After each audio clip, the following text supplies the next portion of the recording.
अस्सलाम वालेकुम।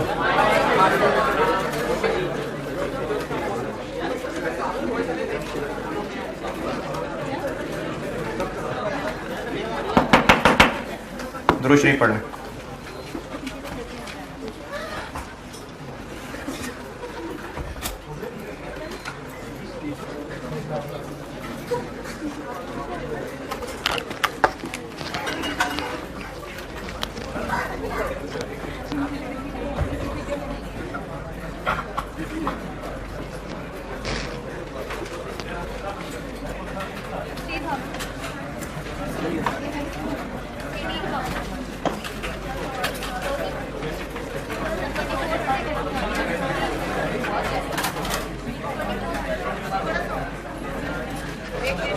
Inspected units कितने?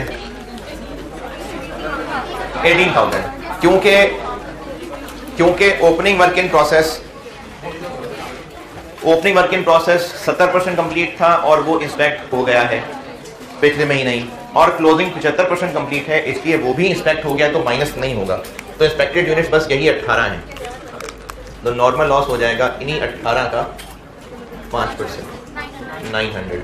एक्चुअल लॉस 1100 है, यानी 200 एबनॉर्मल लॉस, तो आउटपुट निकल आएगा 17,500।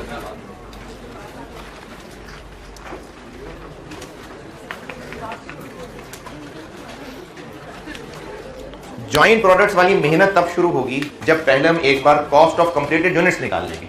तो कॉस्ट ऑफ कंप्लीटेड यूनिट्स तक पहुंचने के लिए सारा वही जो पहले किया था, ईपी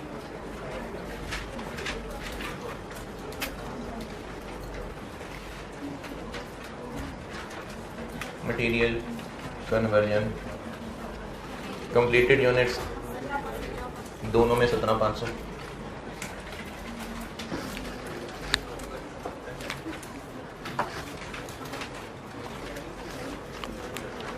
क्लोजिंग 2400। मटेरियल में पूरे हैं और कन्वर्जन में 75%, तो 2400 और 1800। Abnormal loss 200। मटेरियल में पूरे हैं और कन्वर्जन में 40% है, 200 और 80।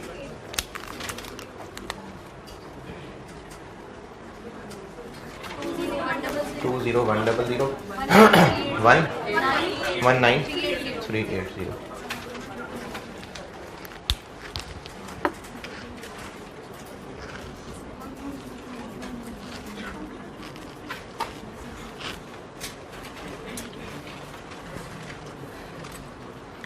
यहां तक अगर किसी को मसला है तो वो टाइम निकाल के ना मार जाए, क्योंकि उसे जीने का कोई फायदा नहीं। चले मैं इरादा तो आप इरादा लिख रहे हैं।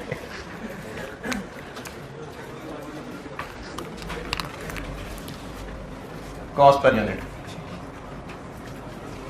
मटेरियल वेटेड एवरेज है, इसलिए ओपनिंग 120 और 180। Current period 810 750। नॉर्मल लॉस की स्क्रैप वैल्यू 900 इंटू 10 रुपये 9000। 921 और 930। इसका डिनोमिनेटर है 20 100 और 19380। कॉस्ट पर यूनिट बन गई 45.8299।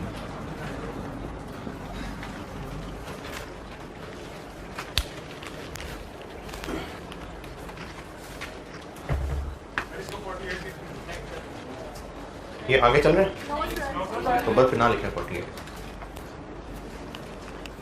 और पूरी स्टेटमेंट ऑफ वैल्यूएशन तो नहीं, हमें बस सिर्फ कॉस्ट ऑफ कंप्लीटेड यूनिट चाहिए,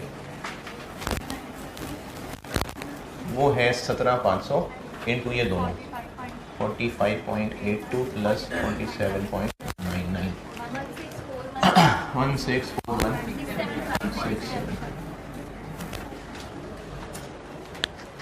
ये है कॉस्ट ऑफ दोनों की मिला के।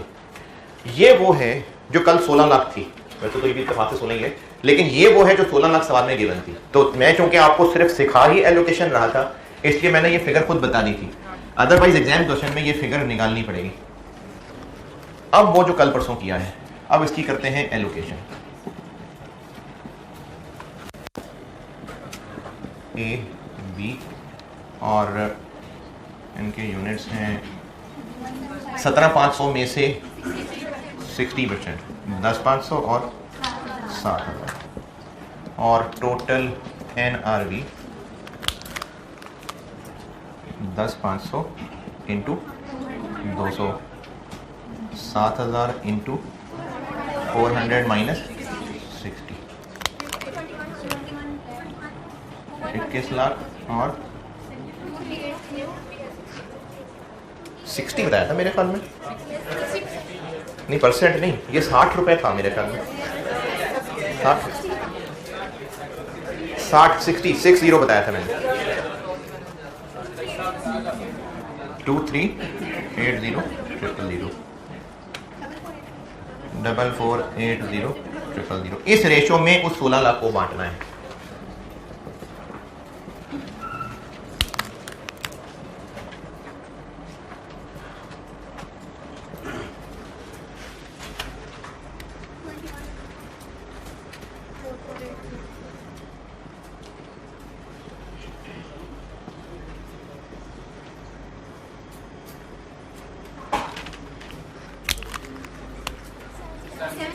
Seven six 9 5 3 5 8 7 2 1 4 0। ठीक है सबका? सारे ठीक। और रिक्वायरमेंट क्या थी? Cost per unit. तो अब इससे कॉस्ट पर यूनिट कैसे निकालें, इसी से आगे चल रहा हूँ।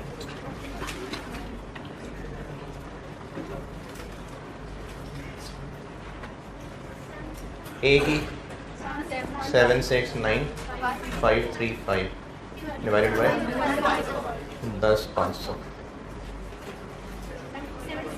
73.29, और बी 872140 डिवाइडेड बाय 7,000 124.5।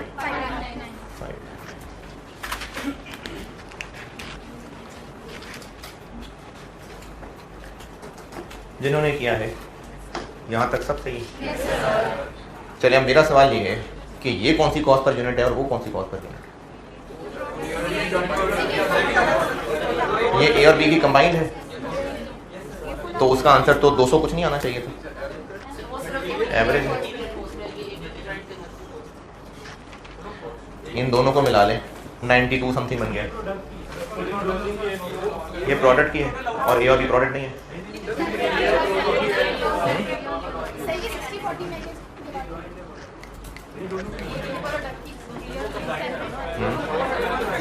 ये मटेरियल और कन्वर्जन दोनों हैं, और ये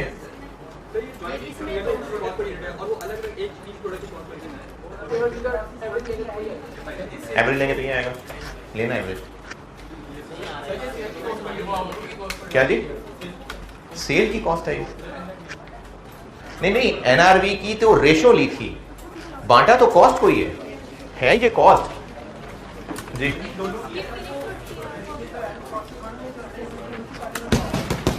प्रोसेस 1 क्या जो आउटपुट था, तो ये वही तो है। प्रोसेस 1 का आउटपुट यही तो है, ए और बी। तो प्रोसेस 1 का आउटपुट ही है ना वो। ये मैंने ए और बी की ही कॉस्ट लिखी है।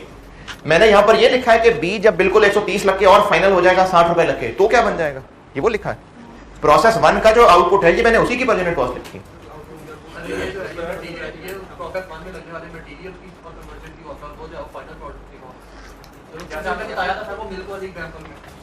अच्छा, और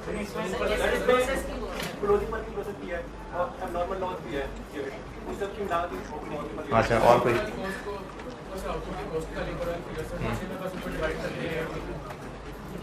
तो वो और ये सेम क्यों नहीं है? वो कौन सी कॉस्ट पर यूनिट चाहिए? कौन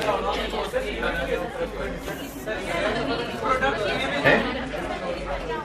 ठीक है, थोड़ा ऊंचा।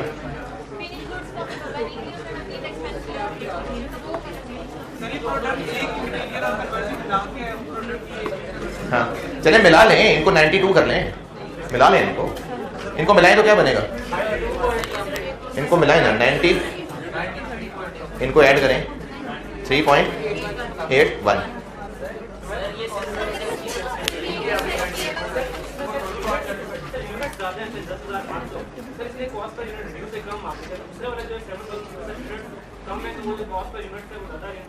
अच्छा चलें शायद सही हुआ। हाँ जी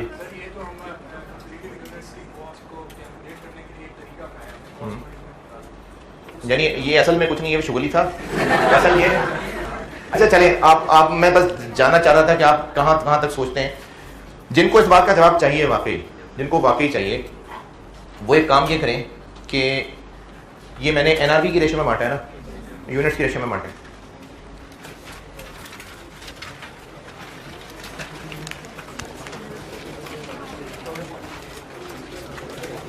ये हमने एनआरबी की रेशो में बांटा है ना, यूनिट्स की रेशो में बांट के देखें सवाल क्या बनेगा।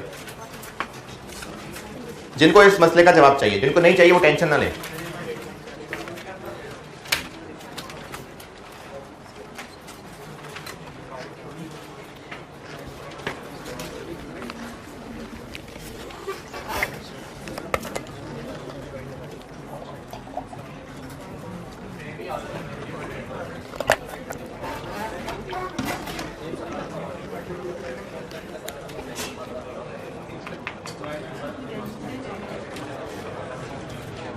अगर इस 1641 को यूनिट्स की रेशो में बांटें तो ये क्या बनेगा, ए का क्या आ जाएगा 985 है 005 और बी का 656667।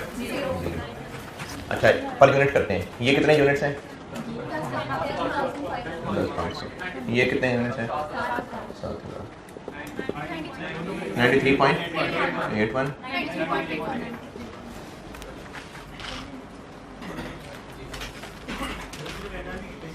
असल में हुआ ये है कि जब हमने ये वाली पर यूनिट कॉस्ट निकाली है तो इस सारी कैलकुलेशन के लिए हमने इनको 17,500 मान लिया कि दोनों एक जैसे हैं।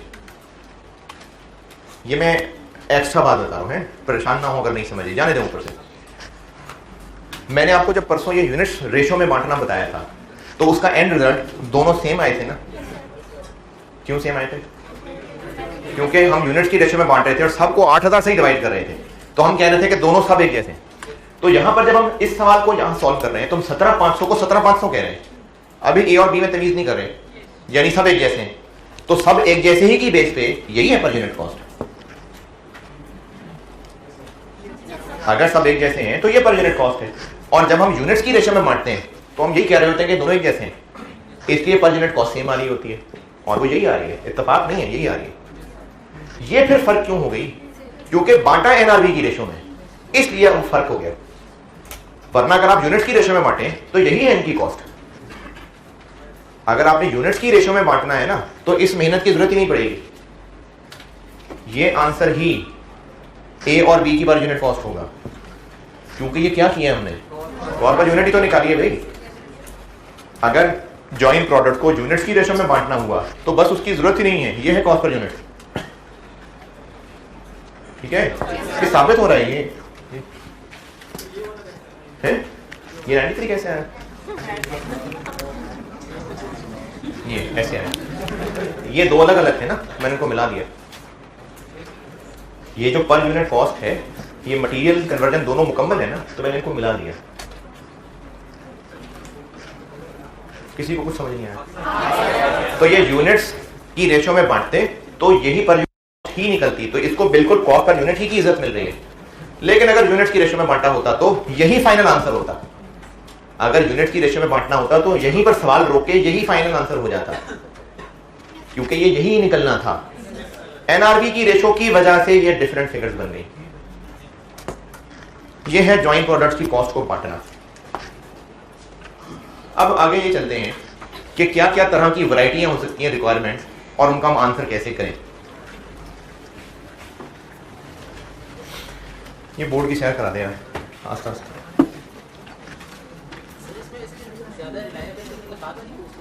नहीं, बात ज़्यादा रिलायबल की नहीं है। अगर यूनिट मेथड यूनिट्स रेशो में बांटना होता तो यही पर यूनिट कॉस्ट होती, इसीलिए एनआरबी ज़्यादा बेहतर मेथड है। तो हमारी पॉलिसी थी इस एनआरबी की रेशो में बांटना। ये कैलकुलेट तो हमने किया है, अगर ये कैलकुलेट ही ना करते तो 1641 ही ना निकलता। एक बार 1641 निकाल लें, उसके बाद फिर एनआरबी की रेशो में बांट लें।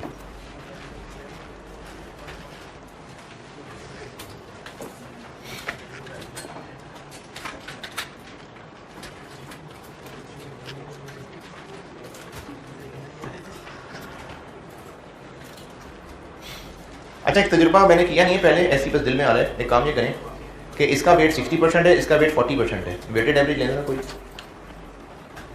इसका 60% वेट है, इसका 40% वेट है, weighted average this into 0.6 this into 0.4 plus 104 आ रहा है। अच्छा नहीं, चलें ठीक है, ऐसे तजुर्बा ही आया यही आ रहा है।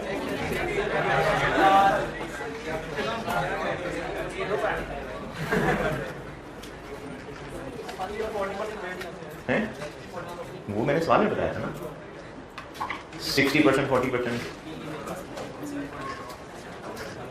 के टोटल यूनिट्स में से 60% ए है, 40% बी है। मैंने ये कहा था कि ए की पर यूनिट कॉस्ट ये है, बी की पर यूनिट कॉस्ट ये है। इनकी टोटल आबादी में 60% वेट ए का है, 40% वेट बी का है। हाँ, तो ये 60% वेट है, ये 40% वेट। अगर वेटेड एवरेज करें summation W x over summation W, तो इनका अगर वेटेड एवरेज कर लें तो यही बनेगा। ये ऐसी बस एक तजुर्बा। क्या हो गया? वो एनआरबी वाली इसमें कवर हो गई ना चीज, एनआरबी की रेशो कवर हो गई, तभी तो ये 93 से डिफरेंट चीज आ रही है।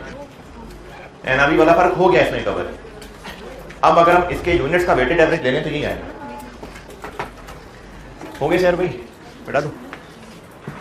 अब इस जॉइंट प्रोडक्ट्स की जो अभी तक सीखा उसके मुताबिक क्या क्या पॉसिबल रिक्वायरमेंट्स हैं वो बता रहा हूं, और अगर उनके अलावा कोई हुई तो वो एक दो सवालों में है तो फिर डिस्कस होगी।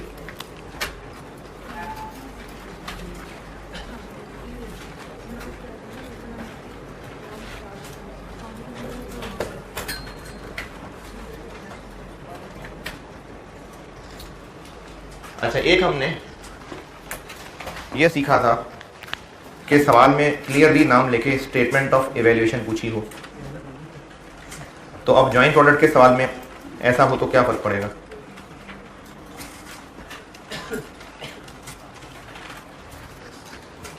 अगर आपसे स्टेटमेंट ऑफ इवैल्यूएशन का सवाल है और जॉइंट प्रोडक्ट का सवाल है, तो स्टेटमेंट ऑफ इवैल्यूएशन में बस इतना फर्क पड़ेगा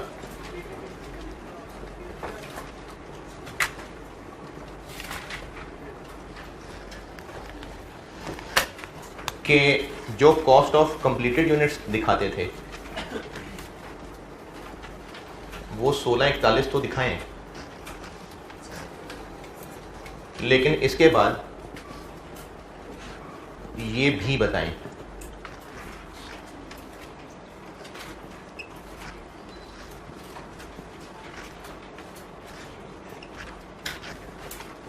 ये फर्क पड़ेगा।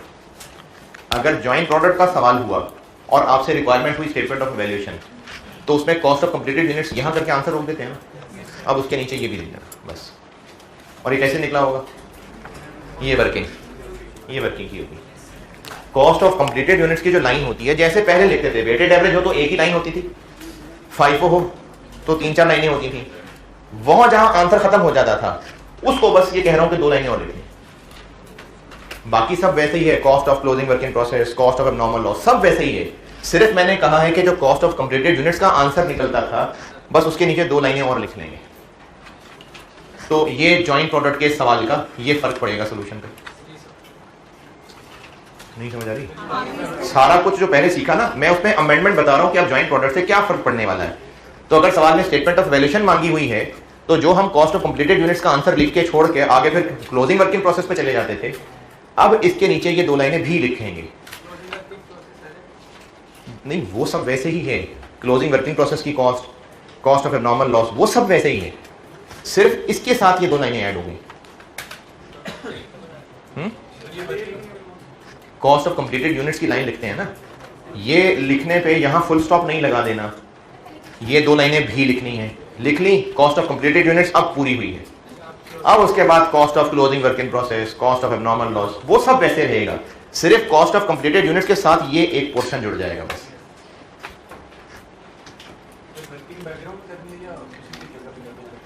यहाँ मुश्किल हो जाएगा ना, वो टेबल कैसे बनाएंगे, मुश्किल रश मच जाएगा, तो वर्किंग 1 कह के वो टेबल बना दे, यानी वो इतनी वर्किंग यहाँ आ जाएगी कि स्टेटमेंट ऑफ वेरिएशन नहीं समझेगी।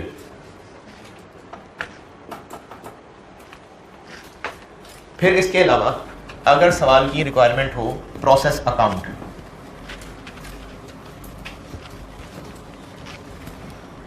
अगर सवाल की रिक्वायरमेंट प्रोसेस अकाउंट है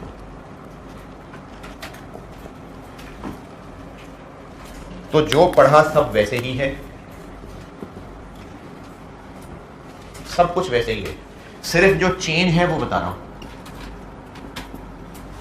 पहले वाला सवाल होता तो आप यहां ट्रांसफर आउट के सामने 17,500 लिखते और 16,41 लिखते,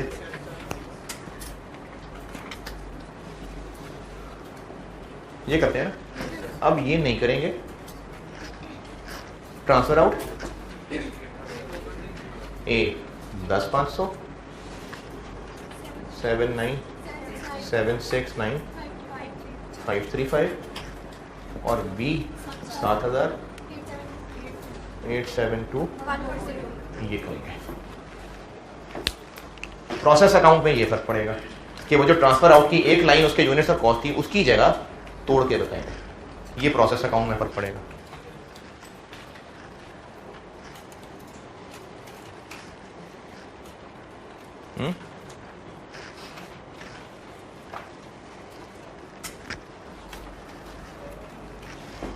इस तरीके से बात ये मजाली कि बाकी सब वही है, मैंने सिर्फ जो चेंज है वो लिखी है, बाकी सब वही है।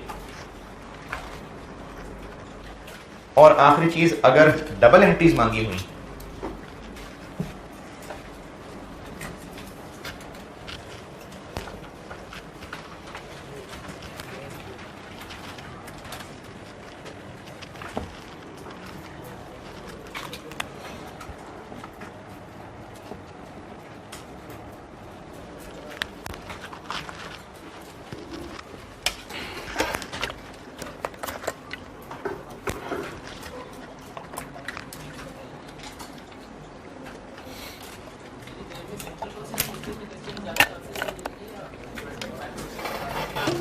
स्प्रिंग 20 के बाद ये आया नहीं है।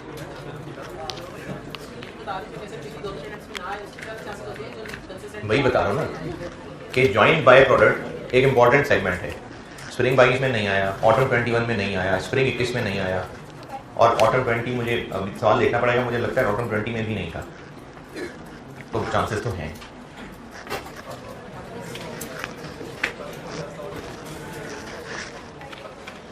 अगर एंट्रीज टेस्ट हो जाएं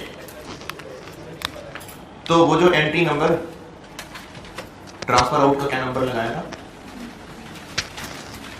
ट्रांसफर आउट की मैंने क्या एंट्री नंबर लगाई थी 5, वो जो एंट्री नंबर 5 थी, एंट्रीज में जो एंट्री नंबर 5 थी तब की थी वो अगला work in process debit free, या अगर फिनिश गुड्स है तो फिनिश गुड्स डेबिट, और ये वाला वर्क इन प्रोसेस क्रेडिट, ये एंट्री की थी।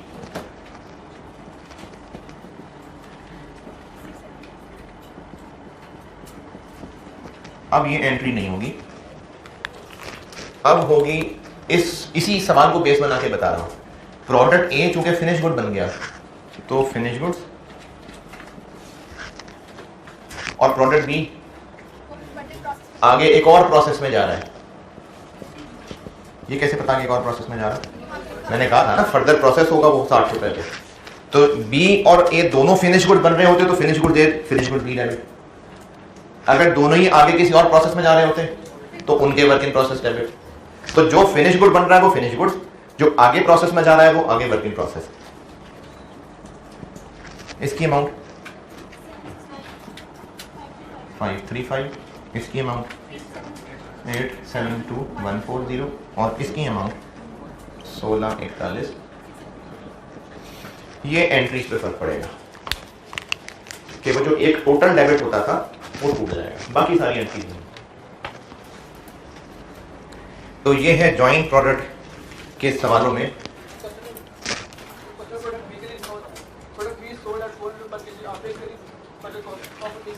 After increase further processing cost, इसका मतलब इसने आगे किसी और प्रोसेस में जाना है।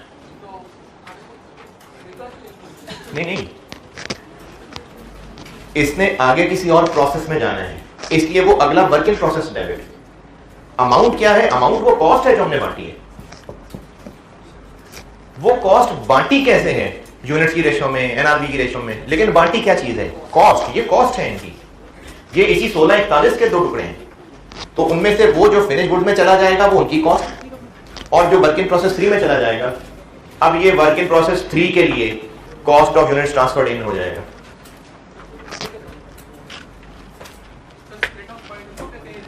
स्प्लिट ऑफ पॉइंट का वर्ड इस्तेमाल होता है यही जब ये जॉइंट प्रोडक्ट बने, यानी प्रोसेस 1 का एंड स्प्लिट ऑफ पॉइंट है। जान की अपनी पहचान बन गई, वो स्प्लिट ऑफ पॉइंट है। चलें, जॉइंट प्रोडक्ट्स का एक सादा सा सवाल जो खुद बना के कराया था, done. Possible requirements done. Maximum कल इसका मैं एक सवाल कराऊंगा। कोशिश मेरी पूरी है कि वो क्लास के अंदर अंदर पूरा होकर मैं अगले चैप्टर को शुरू कर लूँ, क्योंकि मैंने इस पर काफ़ी टाइम लगाया और आपको ये कहा था कि प्रोसेस से इंसान बन जाए, जो अभी सही चल गया फिर आगे कॉस्ट समझ जाएगी। इसलिए मैंने इस पर काफ़ी तसल्ली से आपको चलाया है, क्योंकि रिजल्ट के बाद।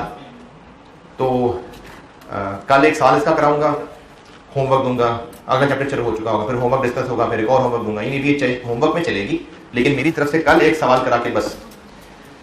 तो आज का एक सादा सा सवाल होमवर्क है, वो है पास्ट पेपर का सवाल।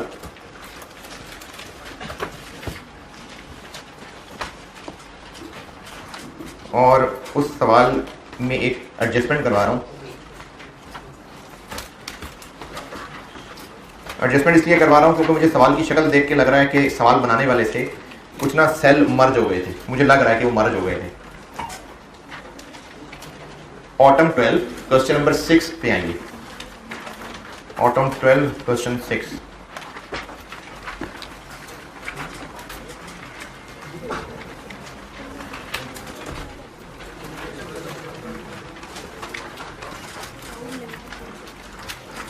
पहुंचे, मैं इसमें एडजस्टमेंट कराता हूँ। फाउल लिमिटेड, हाँ जी।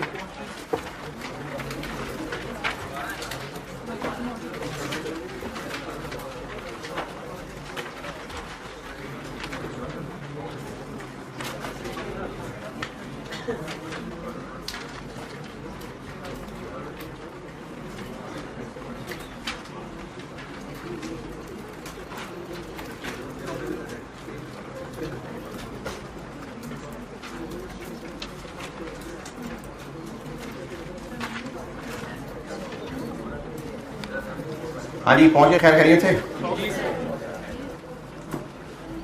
पहुंच गए? सारे ठीक ठाक है? कोई थकन तो नहीं?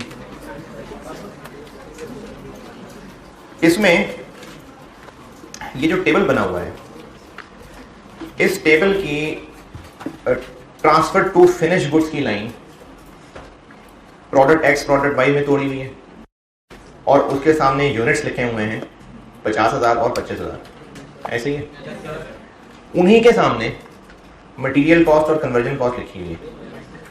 ये क्या मीनिंग दे रहा है?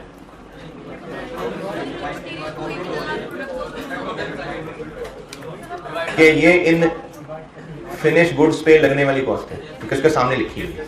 ये असल में इन पे लगने वाली कॉस्ट नहीं है, ये वो है जो करंट पीरियड कॉस्ट दी होती है सवाल में।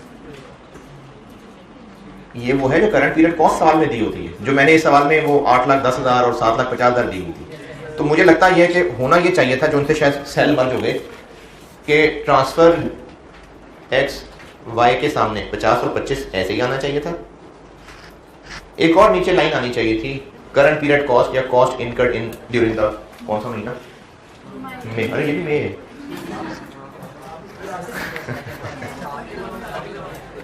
कॉस्ट इनकर्ड इन मई।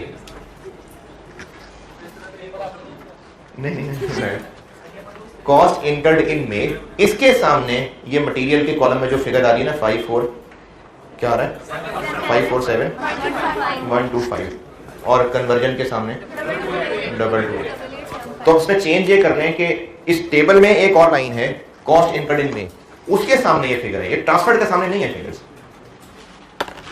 ये जो करंट पीरियड की कॉस्ट होती है ना, ये उनकी फिगर्स हैं 547 मटेरियल की और 228 कन्वर्जन की, ये इन ट्रांसफर्ड के सामने की फिगर नहीं है।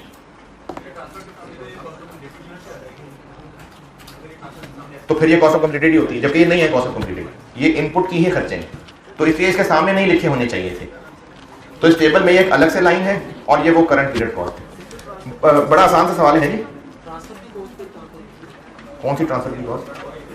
वो तो आपने खुद निकाल लिया ना, 15 नंबर हैं, तो खुद करनी है ना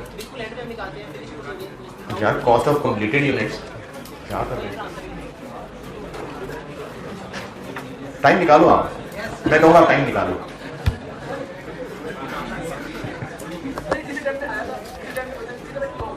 किस तरह? मेरे ख्याल में तो ये जो मैंने भी आपको बताया है, किसी को शायद ये बात भी समझ ना आई हो और वो इन फिगर्स को सीधा सीधा मटेरियल कॉस्ट ही यूज कर ले, मतलब मासूमियत पे कर जाएंगे यूज। नहीं गलत नहीं ना, सही है, बच्चों ने इसी को यूज किया होगा जो मैंने लिखवाया है। डायरेक्टली को कॉस्ट ऑफ कंप्लीटेड बना दिया होगा, तो वो गलत ही होगा। तो फिर फाइंड क्या करना है फलाना नंबर में? इसकी रिक्वायरमेंट क्या लिखी है, तो आप इसकी रिक्वायरमेंट कर लें process account for the month of May, process account for the month of May. इस सवाल में एक ही अच्छी बात है और वो इनपुट निकालना है, ये अच्छा पॉइंट है इसके अंदर, इंटरेस्टिंग बात थी। ये सवाल होमवर्क है और चूंकि मैंने सोल्यूशन रिक्वायरमेंट चेंज करा दी तो इसका सोल्यूशन फिर ये मैं आपको खुद दे रहा हूं। ये मैंने पहले भी एक दफा सवाल में ये बात की थी कि कॉस्ट ऑफ प्रोडक्शन रिपोर्ट जो है ना, ये पुरानी एक चीज है, अमेरिकन अप्रोच होती थी। अब ये जो प्रोसेस कॉस्टिंग आपकी किताबों में जो हम पढ़ते हैं वो ब्रिटिश अप्रोच है प्रोसेस कॉस्टिंग की, तो इसमें ये कॉस्ट ऑफ प्रोडक्शन रिपोर्ट अब नहीं है रेलिवेंट, तो इसकी जगह पर आप वर्क इन प्रोसेस अकाउंट बना दें और उसके लिए फिर सोल्यूशन में आपसे ये ग्रुप में भेजता हूँ। फोटोकॉपी भी मैंने कही है, वो भी पहुंच जाएगी, लेकिन आपको मैं ये सॉफ्ट कॉपी भी दे देता हूँ।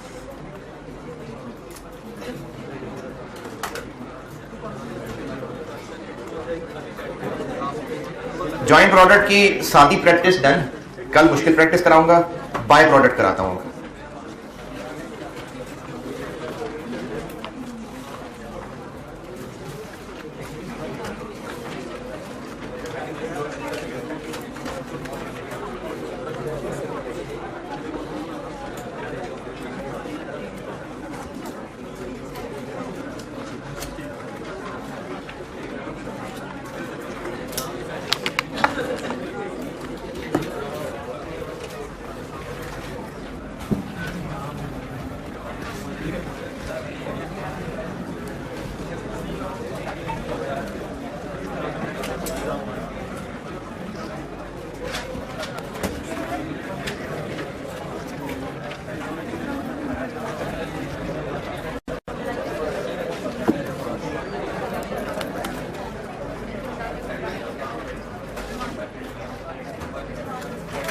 बाय प्रोडक्ट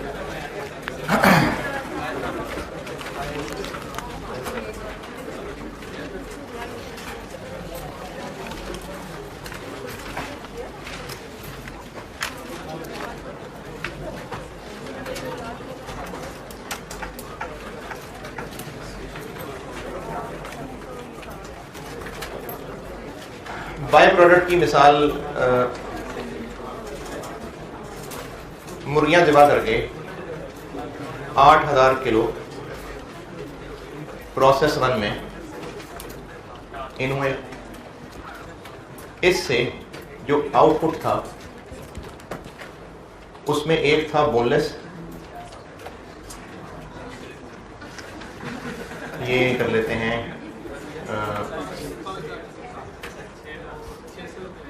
3500 किलो, और एक कर लेते हैं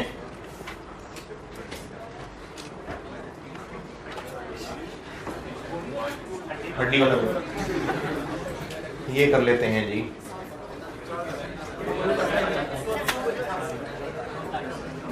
ये दो प्रोडक्ट्स हैं। बोनलेस गोश्त अलग बेचते हैं और ये मिलता है, ये मैं भी तो असल में बोनलेस अलग मिलता है। बोनलेस के तौर पे हाँ चलो कोटा के लिए भी बेच लेते हैं, हाँ तो खाई जाता है ना यार, स्पेयर पार्ट्स। स्पेयर पार्ट्स निकाल लेते हैं।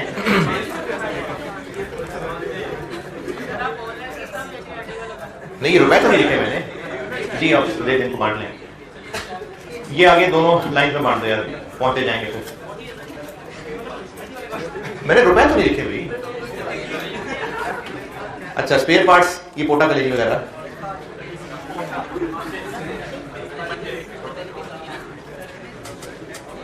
ये कर लेंगे 400 किलो। ये तीनों जॉइंट प्रोडक्ट हैं, क्योंकि बिजनेस ये मुर्गियां ज़िबा करके ये बेचता है एज अ प्रोडक्ट, लेकिन इनके अब जो वो अंतड़ियां हैं,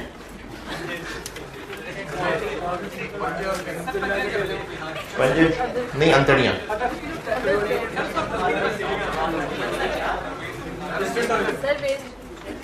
गंदमन, अब वो जो बाकी उसका सब गंदमन बचा है, कितने किलो, कितना हो गया?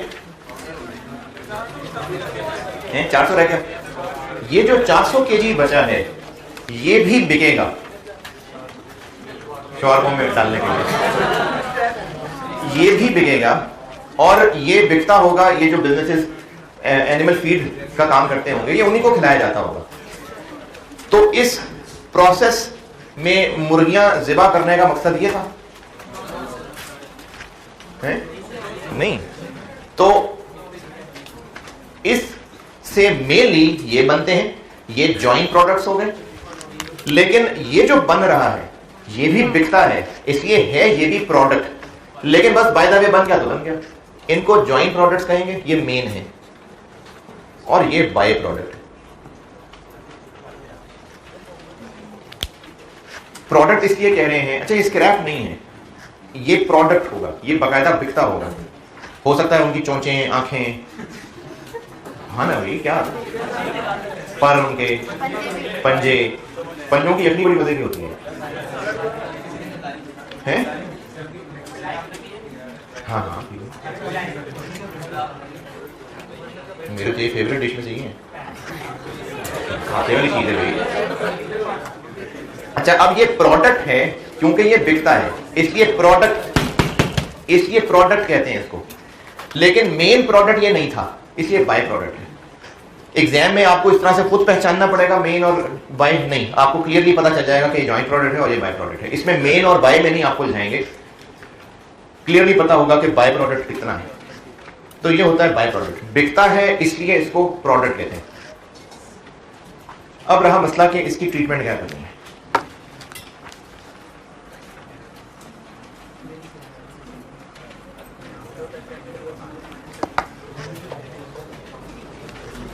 इसकी जो पॉसिबल ट्रीटमेंट्स हैं,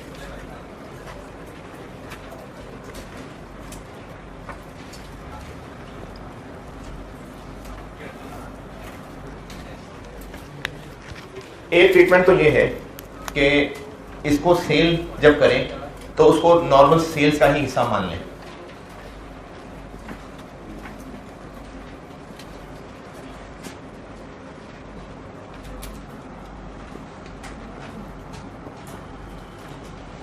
यानी कैश डेबिट, सेल्स क्रेडिट। एक तो ये कि जब इसको बेचे तो सेल मान लें।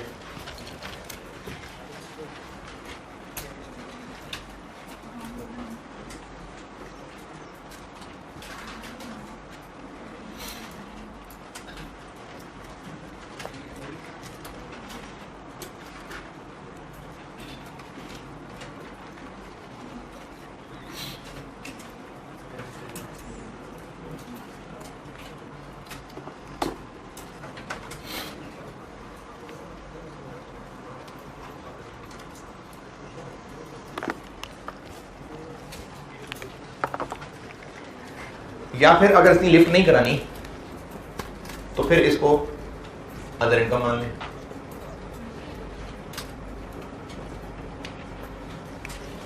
Cash debit, other income credit, scrap sales कह लें, अदर इनकम बेहतर है।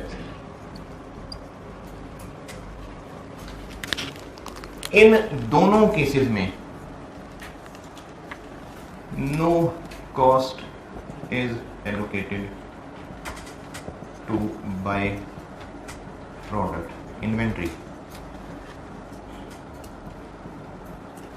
यानी बाय प्रोडक्ट इन्वेंट्री का फिर कोई वजूद नहीं होगा, उसकी कोई वैल्यू असाइन नहीं हुई होगी। देखिए जो स्क्रैप इन्वेंट्री पड़ी थी, स्क्रैप इन्वेंट्री उसकी एक वैल्यू थी ना, क्या थी वो?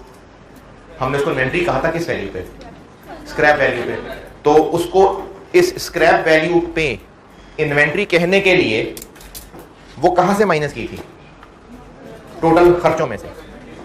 देखें जब हम कॉस्ट पर यूनिट की वर्किंग करते हैं तो मटेरियल में से लेस कर देते हैं ना स्क्रैप वैल्यू, या अगर टी अकाउंट की बात कर लें तो उस टी अकाउंट के अंदर यहां सारे खर्चे लिखे हुए हैं और यहां हमने स्क्रैप लिखी है।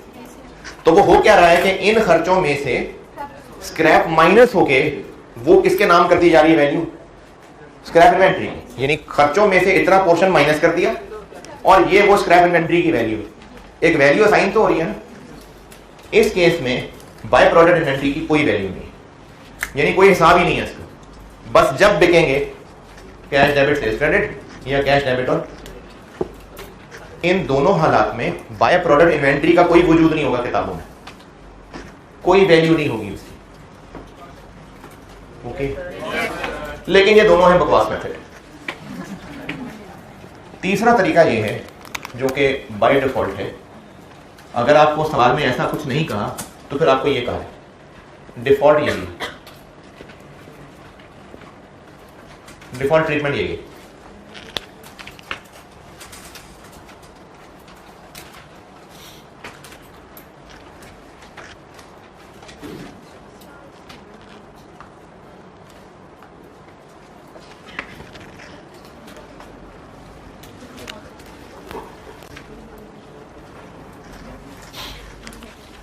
अच्छा मुझे लग रहा है कि ये बात ना कुछ लिफ्ट नहीं हुई इस बात को, है ना।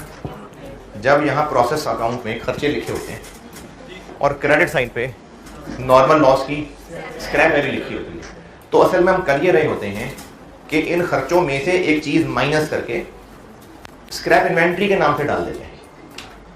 वो कहां से माइनस होता है? टोटल खर्चों में से ना, यानी उन खर्चों में से एक हिस्सा वहां से अलग करके स्क्रैप इन्वेंट्री के तौर पे इज्जत दे दी जाती है। इसमें ऐसा नहीं हो रहा, बाय प्रोडक्ट इन्वेंट्री को कोई इज्जत नहीं मिल रही। सारे के सारे खर्चे किसके? मेन प्रोडक्ट के, कुछ माइनस नहीं हो रहा। अगर ये दोनों है तो, अगर ये ट्रीटमेंट है तो फिर बाय प्रोडक्ट को कोई इज्जत नहीं मिल रही है। कोई बाय प्रोडक्ट इन्वेंट्री नाम की चीज ही नहीं है, कुछ भी कॉस्ट पर यूनिट निकालते हुए माइनस नहीं होना। लेकिन अगर ये तरीके नहीं है, नहीं होते, इसलिए इग्नोर, डिलीट, इस पे दिमाग लगाएं। इस तरीके में बाय प्रोडक्ट को एक इन्वेंट्री के तौर पे इज्जत मिलेगी, लेकिन इन खर्चों में से नहीं उसकी कोई एलोकेशन होगी। जैसे नॉर्मल लॉस के साथ सलूक होता है वैसा सा सलूक बाय प्रोडक्ट के साथ भी होगा। दोबारा, अगर ये ट्रीटमेंट फॉलो हो रही हो तो बाय प्रोडक्ट इन्वेंट्री कुछ नहीं, सारे के सारे खर्चे मेन प्रोडक्ट्स, बिक गई तो बिक गई, कैश डेबिट सेल्स क्रेडिट या फिर cash debit other income credit. अगर इनमें से कोई एक तरीका फॉलो हो रहा हुआ तो बाय प्रोडक्ट इन्वेंट्री कुछ नहीं है, कुछ नहीं है। लेकिन ये तरीका नहीं होता फॉलो, बाय डिफॉल्ट ये तरीका फॉलो होता है। इस तरीके में क्या होगा? इस तरीके में ये होगा कि बिल्कुल जैसे नॉर्मल लॉस के साथ एक सलूक होता था। क्या सलूक होता था? कि उसकी एक स्क्रैप वैल्यू मेन कॉस्ट में से माइनस हो जाती थी और उसको स्क्रैप इन्वेंट्री के तौर पे इज्जत मिल जाती थी। यही सलूक इसके साथ भी होगा। अब वो ट्रीटमेंट क्या होगा वो मैं आपको एक एक करके सारी वर्किंग से रिलेट करके बताता हूं। तीसरा ट्रीटमेंट बता रहा हूं। सबसे पहले क्या वर्किंग बनाती है? सबसे पहले सवाल में हम सबसे पहले क्या काम करते हैं? Quantity schedule. तो क्वांटिटी स्केड्यूल के अंदर भूली गए स्पेलिंग,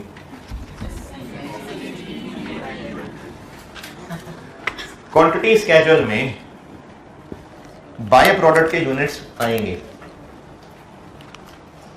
क्वांटिटी स्केड्यूल में बाय प्रोडक्ट के यूनिट्स आएंगे मेरे करण अर्जुन आएंगे।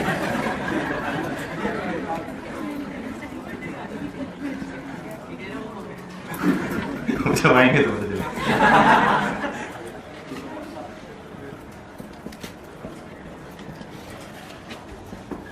अब तक ये पढ़ा था,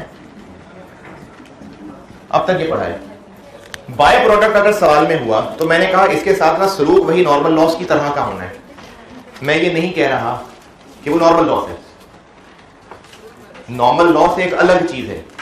नॉर्मल एबनॉर्मल लॉस इस दौरान जो मशीनों में चिपका रह जाएगा, कटिंग हो रही होगी ना, वहां जो चिपका रह जाएगा उसको जब खुचेंगे, वो नॉर्मल लॉस है। ये और चीज है, फिजिकली ये और चीज है। नॉर्मल लॉस इसी में से कुछ चीजें जो इधर उधर गिर जाती हैं, खराब हो जाती है, मशीन पे चिपक रह जाती है, ये वो होते हैं नॉर्मल लॉस और नॉर्मल लॉस, वो ये चीजें हैं। बाय प्रोडक्ट एक अलहदा फिजिकल चीज है, तो इसका ट्रीटमेंट वैसा सा करना है जैसे नॉर्मल लॉस का कर रहे होते हैं। मैंने ये नहीं कहा कि नॉर्मल लॉस है, ट्रीटमेंट वैसा सा है। जब ये चीज ध्यान में रखेंगे तो आपको ये सारी चीजें याद रह जाएंगी। यानी क्वांटिटी स्केड्यूल में ये लेस हुआ करेगा, क्योंकि ये मेन प्रोडक्ट नहीं है, ये आउटपुट की इज्जत नहीं है इसकी। एक तो ये होगा क्वांटिटी स्केड्यूल में। फिर इसके बाद हम क्या करते हैं, ईपी बनाते हैं। ईपी में उनको इज्जत मिलती है जिनको कोई कॉस्ट एलोकेट होनी होती है।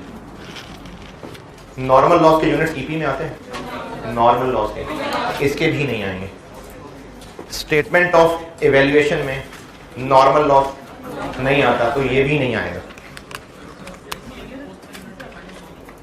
अभी सब्र कर यार, लोग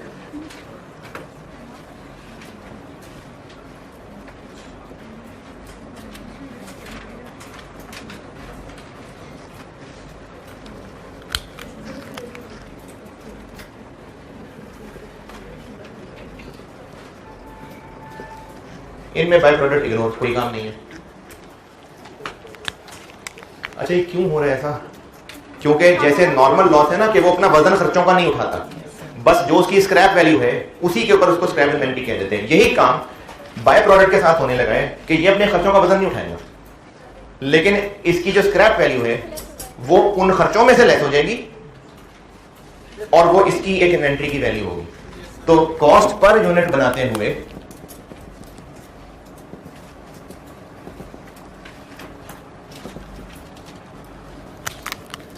ये जो यहां करंट पीरियड खर्चे लिखते थे, वेटेड एवरेज है तो ओपनिंग आएगा, इसमें से जो नॉर्मल लॉस माइनस होना है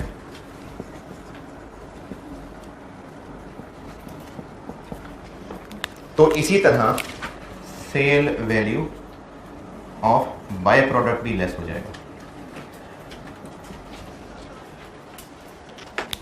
बिल्कुल नॉर्मल लॉस वाला काम होगा इसके साथ।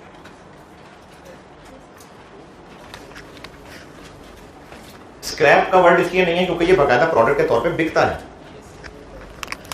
और अब जो आंसर आएगा वो फिर आगे कॉस्ट पर यूनिट, तो ये इसी के साथ ही ट्रीटमेंट के तौर पे जुड़ा रहेगा।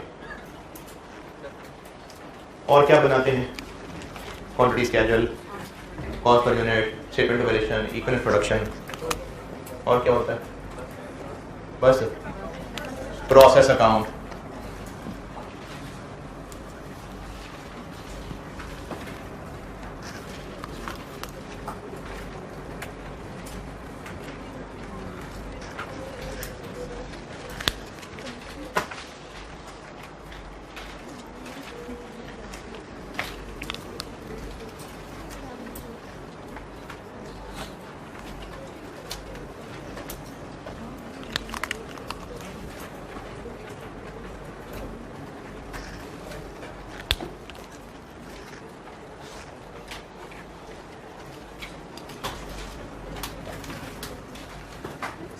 क्वांटिटी स्केड्यूल में माइनस हो रहा है।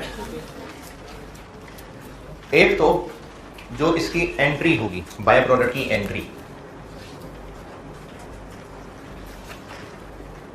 बाय प्रोडक्ट इन्वेंट्री डेबिट और वर्क इन प्रोसेस क्रेडिट।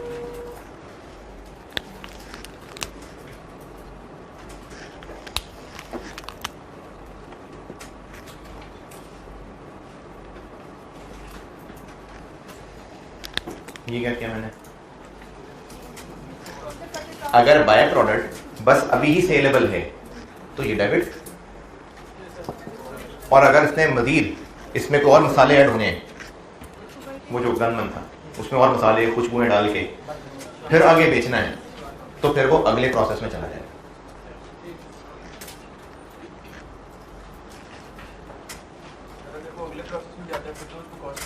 फिर वो तब आगे लगेगी ना, फिर वो वर्किंग प्रोसेस 2 में अब ट्रांसफरिंग बन जाएगा, फिर उस पर वहां दोबारा कन्वर्जन वो सब होगा, यानी फिर वो आगे वर्किंग प्रोसेस 2 की कहानी शुरू हो जाएगी। अगर ये आगे मजीद प्रोसेस में जाना है ना, तो फिर वो उस अगले प्रोसेस के लिए ट्रांसफरिंग बन जाएगा। सिलेबस का क्या मसला है यार, इसमें अगर आएगा तो वर्किंग प्रोसेस 2 शुरू हो जाएगा। नहीं, नॉर्मल में नहीं कन्वर्ट हो जाएगा, उसको और बेहतर करके बेचेंगे आगे। यानी जो इसकी अंतड़ियां निकली है ना, हो सकता है कि उनको कुछ सुखा के उनके ऊपर से झिल्लियां उतार के बेचते हैं। बेशक वो आगे किसी एनिमल फीड वाले को बेचना है, नहीं हमें बेच रहे, वो एनिमल फीड वाले को बेच रहे हैं, लेकिन क्या पता उसको खुश्क करके धो के साफ सुथरा करके बेचते हैं।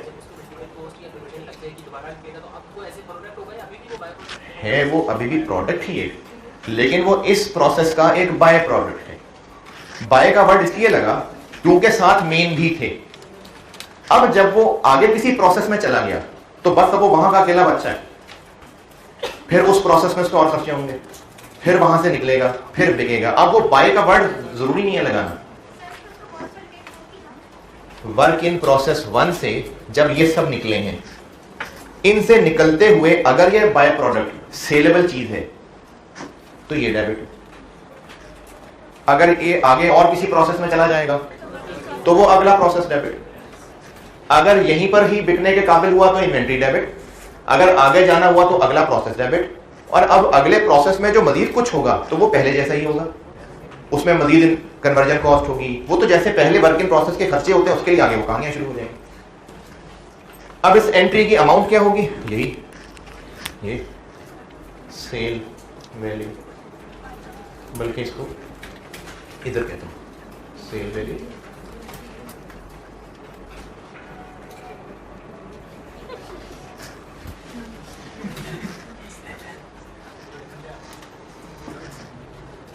ये क्या किया मैंने, बस बिकने की पोजीशन में है 170 का, तो 170 पे रिकॉर्ड हो जाएगा। अगर इसने आगे मजीद प्रोसेस होने के बाद बिकना था तो ये ना डेबिट हो जाएगा।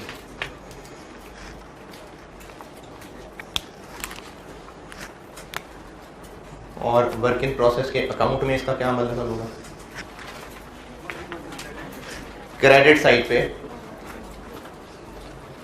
जैसे transfer out, normal loss, abnormal loss होता है, तो वहां पर ये भी होगा, इसके यूनिट्स भी होंगे और ये अमाउंट, ये चीज।